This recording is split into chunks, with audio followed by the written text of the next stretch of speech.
Assalamualaikum warahmatullahi wabarakatuh. Perkenalkan, nama saya Alivia Nanda Rahmania. Saya lahir di Wonogiri pada tanggal 11 Oktober 2004.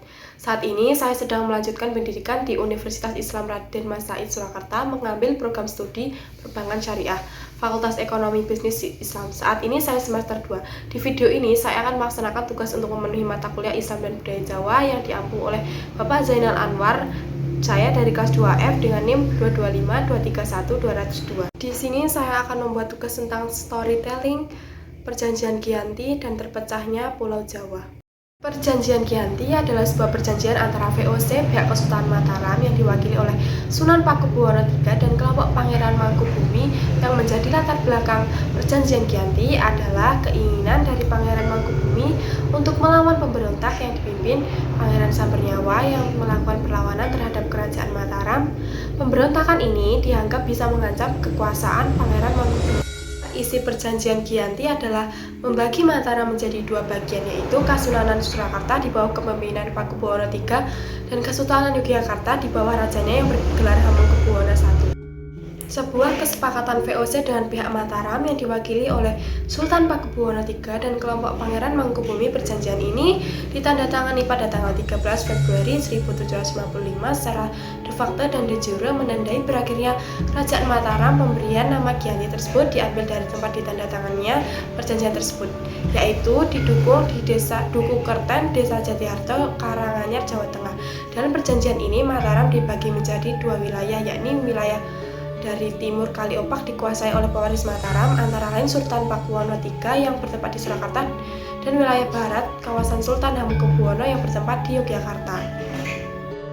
Pada tanggal 10 September 1754, Harting bertolak dari Semarang untuk menemui Pangeran Mangkubumi guna mengadakan suatu perundingan. Perundingan itu adalah tentang pembagian Mataram.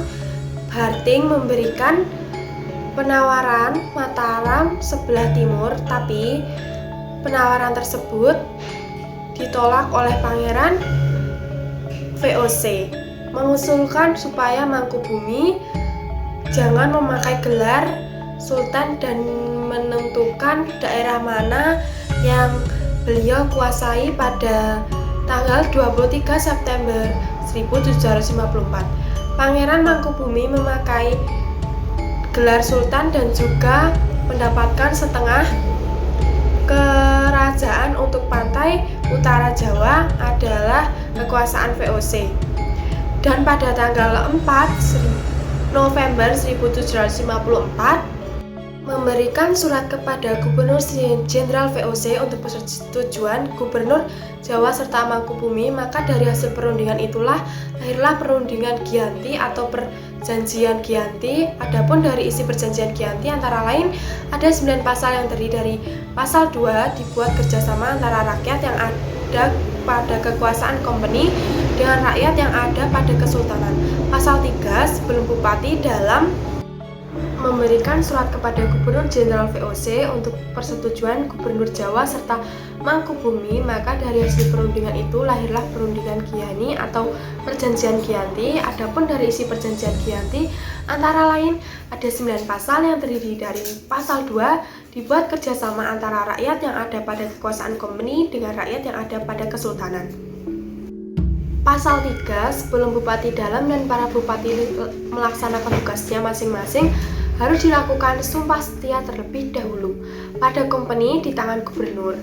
Pasal 4 dalam pengangkatan serta pemberhentian patih dalam dan juga bupati si sultan harus mendapatkan persetujuan dari kompeni. Pasal 5 hasil sultan mengampuni bupati kepada selama peperangan lebih memihak kompeni.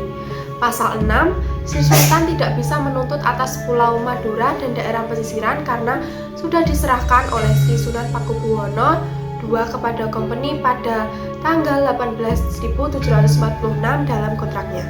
Memberikan ganti rugi pada Sri Sultan sebesar 10.000 ril pertanian. Pasal 7 Sri Sultan memberikan bantuan kepada Sunan Pakubuwono III kalau sewaktu-waktu diperlukan.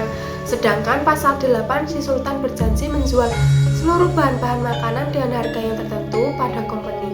Yang terakhir adalah pasal 9 yang berbunyi si Sultan berjanji harus mentaati segala macam perjanjian yang telah pernah diadakan oleh raja-raja Mataram sebelumnya dengan company khususnya.